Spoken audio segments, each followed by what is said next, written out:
alle sammen? Ja! Så kan jeg godt smide masken. Jeg bor hernede i kælderen. Jeg har boet her i rigtig mange år, og jeg hedder Kai. Gamle dage, så var det var et fritidshjem, og det var fyldt med børn ovenpå, og jeg boede nede i kælderen, der er rigtig meget plads. Og de børn, de larmede. Jeg var ved at blive sindssyg. Men om natten, når børnene var væk, gik jeg ovenpå, for at se, om de havde efterladt nogle gode ting til mig. Og en gang imellem, så lå der en hat med kraldmad inde i køleskabet. Og det er noget af det bedste, jeg ved. Og en gang imellem var der også nogle småkager. Nå! Det var sådan, at nede i kælderen, der var et stort hul lige præcis her. Og en gang imellem kom børnene ned ved pædagogerne. Og pædagogerne sagde til dem, børn, I må ikke ned i det hul. De fleste børn, de var rette, sagde, det gør vi heller ikke. Men der var en dreng, og han hed selvfølgelig Brian. Han sagde, det gør jeg, hvis det passer mig. Og så kravlede Brian ned i hullet. Hov! Jeg sidder fast! Jeg kan sgu da ikke komme op! Brian han talte meget, meget grimt. For helvede, kom og hjælp mig! Og alle pædagogerne, alle børn, de kom der, og de prøvede. Jeg vil op for høvlen da! Skreg Brian. Han sad fast. Klokken var 5, der kom Brians far og mor for hende Brian. Hvor er Brian henne? Han sidder nede i et hul nede i kælderen, sagde pædagogerne. Nej, vi går lige ned og siger hej til ham. Hej Brian, vi ses. Og så gik Brians far og mor, og Brian sad nede i hullet helt alene. Det gjorde ikke noget, han havde sin Gameboy, og børnene gik ned og puttede med kraldmad ned til ham og slik alt muligt. Så Brian sad der guffede. Jeg har det rigtig godt dernede i mit hul, tænkte Brian. Jeg er ved at leve resten af mit liv. Og så kaldte de på børnene. Hey, børn! Kom lige med noget mere slik! Og børnene de kom og kastede slik ned til Brian der. Og han havde det faktisk rigtig, rigtig godt. Men så blev det juleferie, og alle børnene skulle på juleferie. Undtagen Brian, han sad nede i hullet her.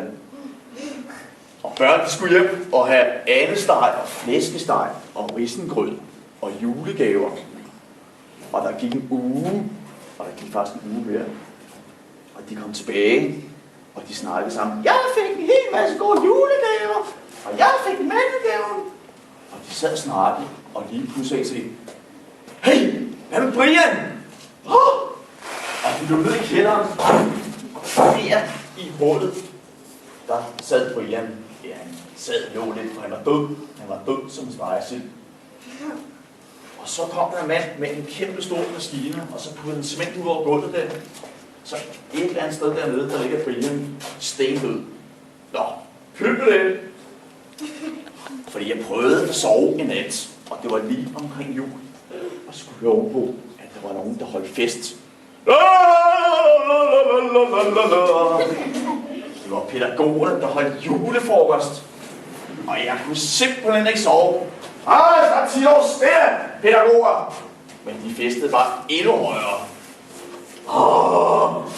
Hvad skal jeg gøre? Hvad skal jeg gøre? Og lige pludselig så kom der 3 pædagoger ned ad trappen. Det vil sige, de 2 de gik, og den sidste han borgede de 2 andre der. Jeg tror han var blevet lidt fuld. Og de lagde ham der. Så sagde de, nå Hans, nu kan du ligge ned i kælderen og sove, kan du?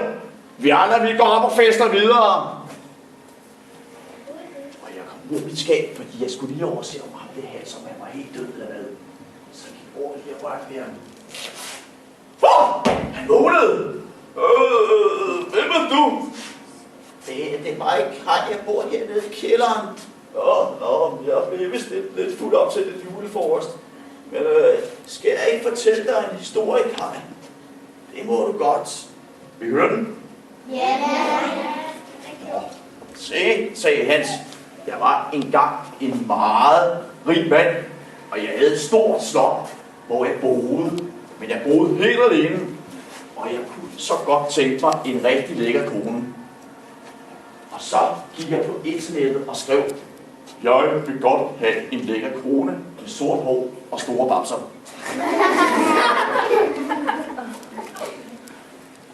Så gik der ikke så længe, så bankede den faktisk på døren. Stop her. Der var lige en babse her.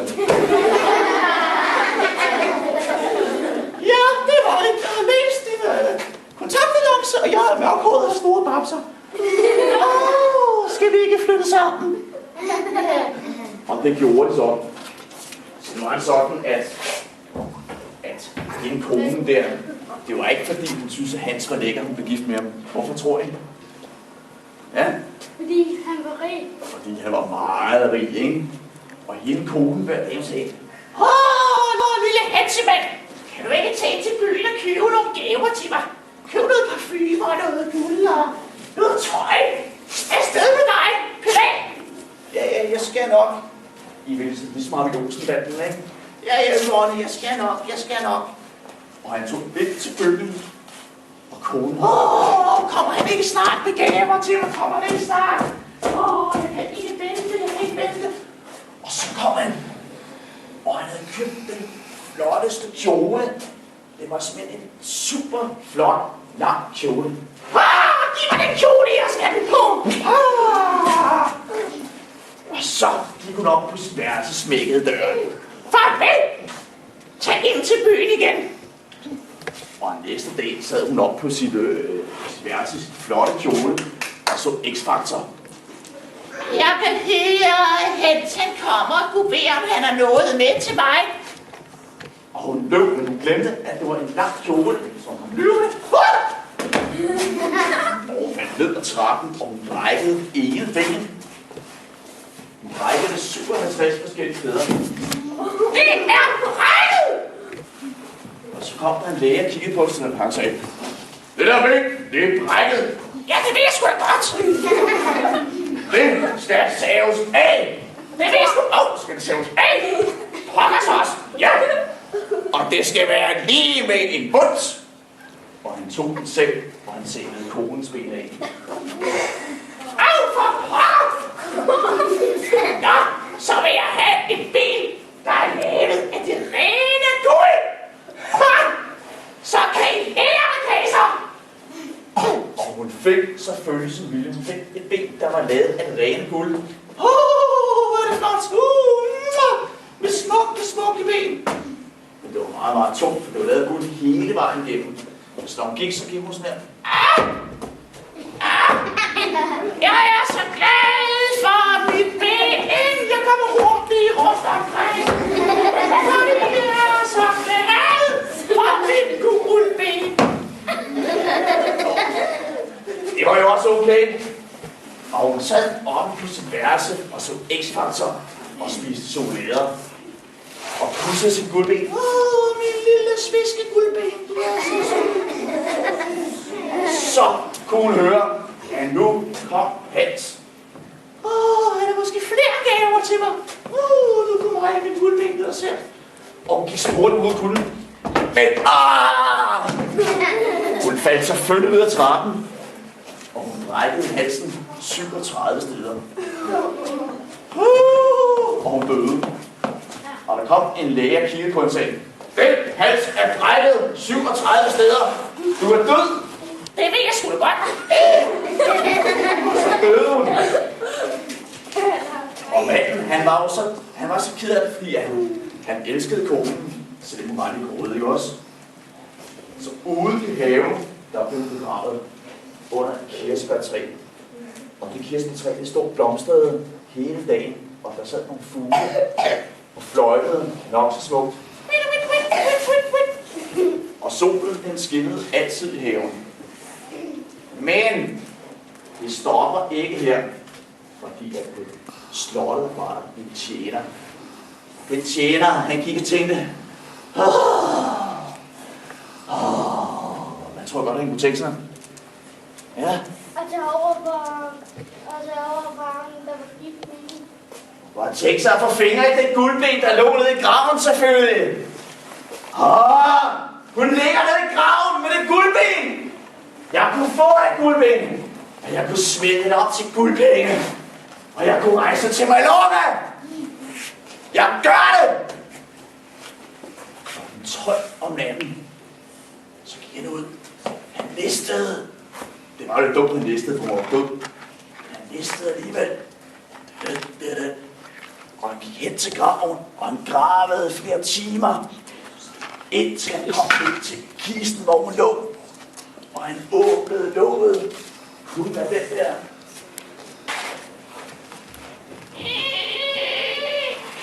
Der ligger hun jo! Den røde gamle kælling! Giv mig så det guldben! Og han skruede guldbenet af, og han lagde det i en sæk, og han gik tilbage til sit værelse, hvor han gemte under sin seng. Hvor skal jeg sove godt i nat? Jeg skal tænke på, når jeg skal sælge det, og jeg skal til Mallorca. Yes, det kører for mig. Nu skete der noget meget, meget mærkeligt. Fordi ude i haven, hvor solen altid havde skinnet, der blev helt mørkt, og fuglene de fløj deres vej, og alle blomsterne de visnede, og træerne de begyndte at visne, og det begyndte at blæse, og det begyndte at lyne og tordne. Og det var ligesom om blæsen den talte, den sagde,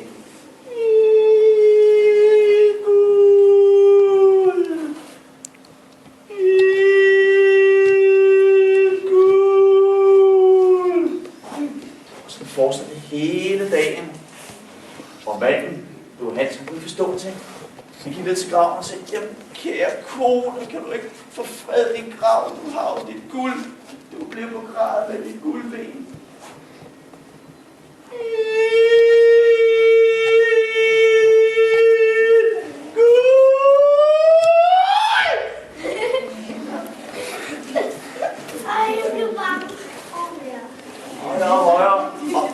Og vi blev vanvittige, fordi vi...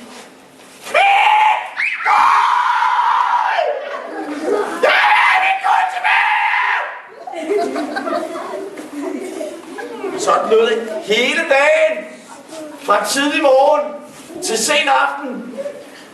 Og når manden gik ned til graven, så blev han næsten blæst omkuld. Han kunne næsten ikke stå.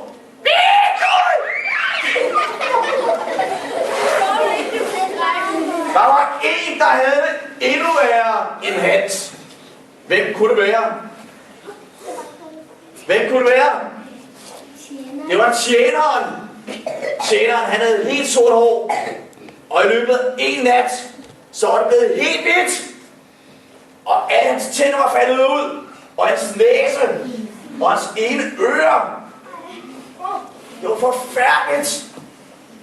Han var simpelthen så bange, han rystede over det hele. Nej. Og mens han lå der i sin seng, og han vidste, at han havde guldben under sengen, så kunne man bare høre det blæste ind gennem hans vinduer. Mit guld! Giv mig guldet tilbage! Jeg kommer ikke til Mallorca alligevel. Du får dit guldben, bare jeg stopper for fred. Og natten er klokken og 12, så tog han guldben. Og han gik ud, for han kunne næsten ikke åbne døren, så meget blæste. Og han gik ud på graven. Og jeg kan næsten gætte det til, at han kom på graven, nu højere lød det.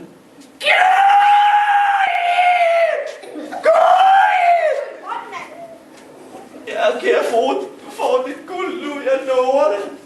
Og han begyndte at grave, og lige pludselig...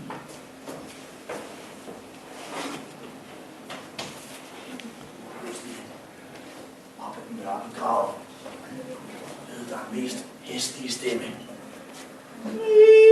Gud ligger her! Og dig! Så kom en skelethold op, tog fat i tjeneren og hiv ham ned i graven. Og graven lukkede sig. Og resten af natten hørte man kun nogle smaskelyde ned fra graven. Og næste morgen var der ingenting tilbage. Der lå kun en skovl på graven. Og det mest mærkelige var, at ude i parken, der var det helt blå himmel, solen var stået op. Alle blomsterne fik blomstret igen, og fuglene sad kvidrede. Tjeneren var der ingen, der så nogensinde mere. Og I ved godt, hvorfor ikke. Han bliver mødt i den for længe. Tror han ligger nede i kisten hos kommunen. Nå, sagde Hans. Nå, det var den historie, Kaj. Ja, det var en af de mest uhyggelige historier, jeg nogensinde har hørt, sagde jeg. Nå, sagde Hans. Men nu tror jeg, jeg går op til de andre pædagoger og fortsætter min julefrokost. Så må jeg have det godt, gammel dreng. Og så forsvandt han igen. Og jeg tænkte, puha, jeg stod lige her, hvor Brian, han var begravet under gulvet. Jeg havde hørt historien, som Hans fortalte med guldbenet. Nu synes jeg, at jeg havde fået nok. Så nu gik jeg over i mit varme, dejlige skab, hvor jeg plejede at ligge mig ind og sove der. Jeg kunne høre pædagogerne, de festede stadig. Jeg var lige glad. Jeg gik ind og sov. Rigtig godt. Det var det hele. Kan I have det rigtig godt? Ja. Hej hej.